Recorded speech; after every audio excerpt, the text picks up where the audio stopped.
नमस्कार मित्रांनो, स्वागत आहे तुमचं आरोग्य आपल्या यूट्यूब चॅनलमध्ये. मित्रांनो, आज आपण खोबऱ्याची चटणी खाण्याचे फायदे बघणार आहोत.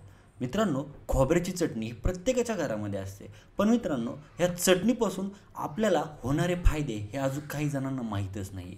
ते कुठले फायदे आहेत ते आज आपण बघणार आहोत. खोबऱ्याची चटणी ती तर कायम नेहमीच असं म्हणतात, आपण तिच्याकडे दुर्लक्ष करतो आणि घरात असली तरी कधी कधी ती खाण्याचा कंटाळा देखील करतो. पण एकदा खोबऱ्याची चटणी खाण्याचे हे फायदे जर तुम्ही वाचले किंवा तुम्ही जर बघितले तर खूप आहे. अगदी आजपासूनच नियमितपणे खोबऱ्याची चटणी किंवा नुसतं खोबरं तरी रोज अगदी आवर्जून खाल्लं तर खोबऱ्याचे 8 ते 10 पातळ काप रोज खाणं किती गरजेचं आहे याच्याविषयीची माहिती आज आपण बघणार आहोत. तर मंडळी, यामध्ये काही जण असं सांगतात की चटणी करून खा, लाडू करून खा किंवा नुसतं खोबरं खा, ते आरोग्यासाठी अतिशय गुणकारी आहे. त्यामुळे तुम्हाला कोणकोणते फायदे मिळू शकतात ते पाहूयात.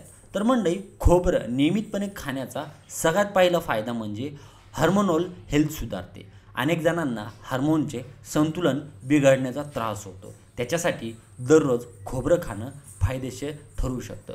खोबऱ्यामध्ये हेल्दी फॅट्स चांगल्या प्रमाणात असतात, त्यामुळे हृदयाच्या आरोग्यासाठी ते चांगले आहे. खोबऱ्यामध्ये असणाऱ्या काही पोषक घटकामुळे त्वचावर छान ग्लो येतो. लोह, कॉपर, मॅग्नेशियम खोबऱ्यामधून भरपूर प्रमाणात मिळतात. केस गळत असतील किंवा केसांची वाढ होत नसेल तरी देखील खोबरं खाणं फायद्याचं ठरू शकतं.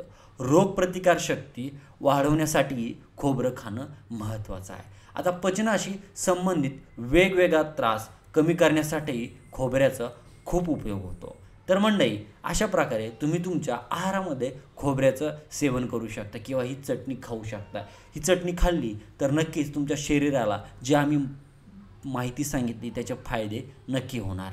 तर मंडळी, ही होती छोटीशी माहिती. माहिती कशी वाटली कमेंट करून नक्की कळवा. धन्यवाद.